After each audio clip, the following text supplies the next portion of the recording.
2025 नैबे बिटिआरनि जे जेनेरेल इलेक्शन बियो दसे समनि उनाव जे फोसावदिंनाय हाबाफारिया जोबसिगोन। दा बे जोबनायनि सिगां आंनि बिटिआरबासि गासै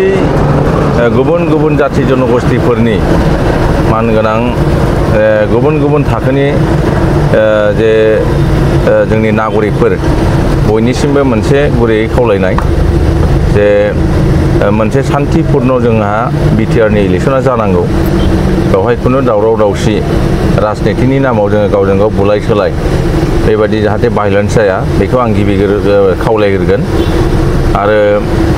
आं आसा खालामदों जे खुनु बेबादि माबा मोनसे गाज्रि थासारि जानाय नङा। दा बेखौ आं सिगांग्रो बयनिसिमबो आं खावलायनायखौ माने खावलायहरदों। दा नैथियाव आङो खावलायगोन जोंनो आं जिहेतु सासे इउपिपिएल दोलोनि दैदेनगिरि बे हिसाबै आरो प्रमद बर' सारनि दैदेननायावहाय इउपिपिएल सरकारा जेबादि 5 बोसोरखौ बारहोहरबाय गोजोन खौसेथि आरो जौगालु हाबाफारिफोरजों सुबुं सम्पद दानायनि बायदिसिना हाबाफारिजों जे 5 बोसोरखौ बारग'होबाय आरो फिन खेबसेबाव प्रमद बर' सारनि दैदेननायावहाय जाहाथे इउपिपिएल सरकार दानो हायो आरो एबसलुट मेजरिटि जाहाथे सरकार दानो हायो बेनि थाखाय गासै बिटिआरबासि रायजो राजा बिथांमोनखौ आङो गोसो गोरबोनिफ्राय गुरैयै खावलायहरदों जाहाथे इउपिपिएल दोलोनि ट्रेक्टरनि छबियावहाय भट होनानै गासै 40टा समस्थियावहाय इउपिपिएल दोलोनि बिजाथिफोरखौ जाहाथे देरहासार खालामो आं बेखौ बयनिसिमबो खर' गंग्लायै आङो बे समाव खावलायदों। आरो बिसेसखि जिहेतु आङो दतमा समस्थिनि बे हिसाबै आरो जोङो जिहेतु दतमा समस्थियावहाय मानाव गेदेर जोंनि इउपिपिएलनि आफादगिरि थामहिनबा बारग' बिटिआरनि चिफ प्रमद बर' सारा जिहेतु जोंनि दतमा समस्थियावहाय बिजाथि महरै गेलेदों आरो बियो मोनसे जोंनि समस्थिनि थाखाय जारिमिनारि आरो जों खोब गोजोननाय मोनदों। गिबि खेबनि थाखाय बिथांखौ जोङो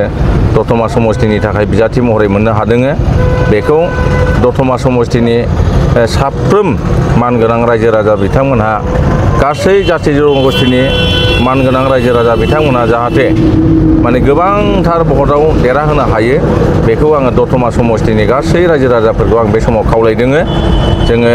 गोजोन खौसेथि आरो जौगानायनि थाखाय दतमा समस्थिखौ जोङो जौगाहोनायनि मुङाव जोङो प्रमद बर' सारनो जों जाहाथे बयबो माने ज' जाहाथे भट होयो ट्रेक्टरनि छबियाव भट होनानै देरहासार खालामो आं बेखौ खावलायदों। मानोना गोलाव बे थांनाय सम 2003 सननिफ्राय दिनैसिमहालागै दतमा समस्थियावहाय खुनु सासे इएम हिसाबै जों मोननो हायाखै। गोबाव सम बिपिएफनि खुंथाय 17 बोसोर बेवहायबो इएम जों मोननो हायाखै आरो थांनाय जोंनि बे इउपिपिएल दोलोनि 5 बोसोरनि खुंथायावबो जों बेवहाय एमसिएलए जोंहा गैयामोन बिपिएफनिसोमोन। बेबादि हिसाबै दतमा समस्थिया जौगालु हाबाफारियाव उन जानानै दङ आरो बेखौ नोजोर होनानैनो फारसेथिङै दतमा समस्थिया जिहेतु जोंनि बड'फा उपेन्द्रनाथ ब्रह्मनि जोनोम थावनि जोंनि दुलाराय बर' फरायसा आफादनि गायसनगिरि गाहाय नेहाथारि कनक नार्जारिनि जोनोम थावनि गारलाबाथा बसुमतारिनि जिहेतु मोनसे जोनोम थावनि बे हिसाबै दतमा समस्थिखौ जौगाहोनाय फोजौनाया जोंनि मानाव गेदेर प्रमद बर' सारनि मोनसे बिथांखि आरो बे थांखिखौनो लानानै बिथाङा बे समस्थियाव गेलेनो फैदों आरो जों बिथांखौ हांख्रायनानै लाबोदों जाहाथे बिथाङा दतमा समस्थिनिफ्राय देरहानानै जोंनि बिटिआरनि चिफ जानो हायो आरो दतमा समस्थिखौ जौगाहोनायजों लोगोसे गासै 40टा समस्थिनि 35 लाख जोंनि जे जनसाधारन बेखौ जोङो गोजोन खौसेथि आरो जौगालु हाबाफारिफ्राव ज'यै खामानि मावनो हायो बे थांखिजोंहाय बिथांखौ जोङो गोबांथार भटआव जों देरहाहोनो थाखाय आङो बे समाव बयनिसिमबो माने गुरैयै खावलायनाय जाबाय।